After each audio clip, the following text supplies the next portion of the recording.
लोकसभा चुनाव 2024 की तैयारी में लगे अमित शाह ने दक्षिण के द्वार तेलंगाना में कार्यकर्ताओं पदाधिकारियों के साथ बैठक की। उन्होंने पार्टी के सामने टारगेट सेट किया है।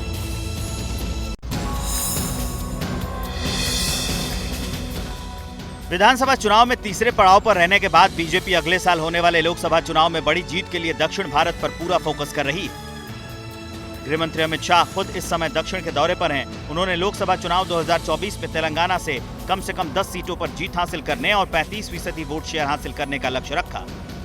तेलंगाना में पिछले चुनाव में बीजेपी की बात करें तो साल 2018 विधानसभा चुनाव में बीजेपी को सिर्फ 6.8% वोट के साथ सिर्फ 1 सीट हासिल हुई थी।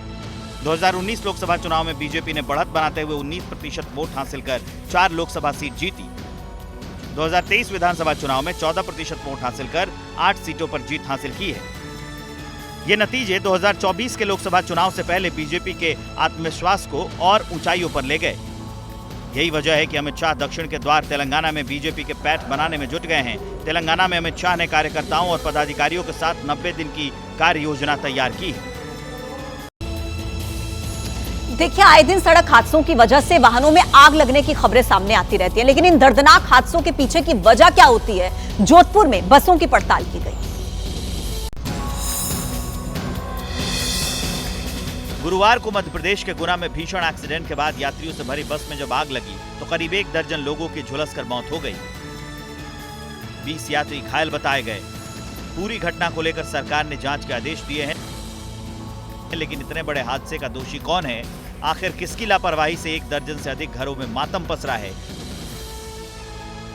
ये जानने के लिए एबीपी न्यूज के संवाददाता ने जोधपुर के बस अड्डों पर जाकर इन चमचमाती प्राइवेट बसों की पड़ताल की।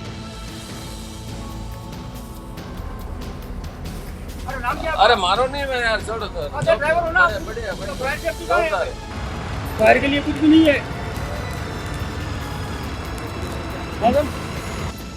सेफ्टी से जुटे मामलों पर बस चालकों का अपना अपना दावा है, लेकिन एक स्टेट से दूसरे स्टेट तक दिन रात बड़े बड़े हाईवे पर फर्राटा भरकर हजारों किलोमीटर का फासला तय करने वाले इन लग्जरी बसों की हकीकत आपके सामने है।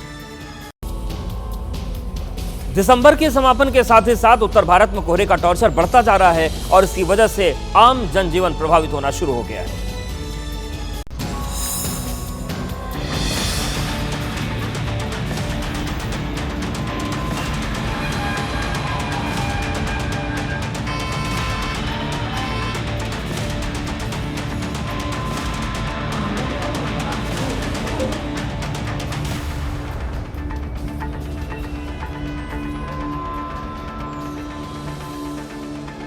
पहाड़ों पर हो रही कड़ाके की ठंड और बर्फबारी से पूरा उत्तर भारत इसके प्रकोप में है।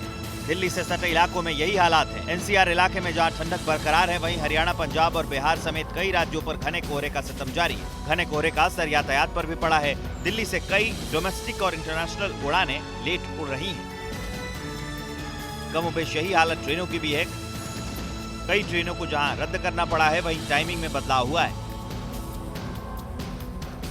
इधर मौसम विभाग का कहना है कि अभी कुछ दिनों तक हालात ऐसे ही बने रहेंगे।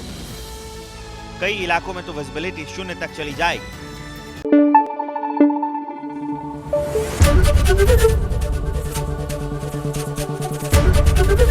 एबीपी न्यूज आपको रखे आगे।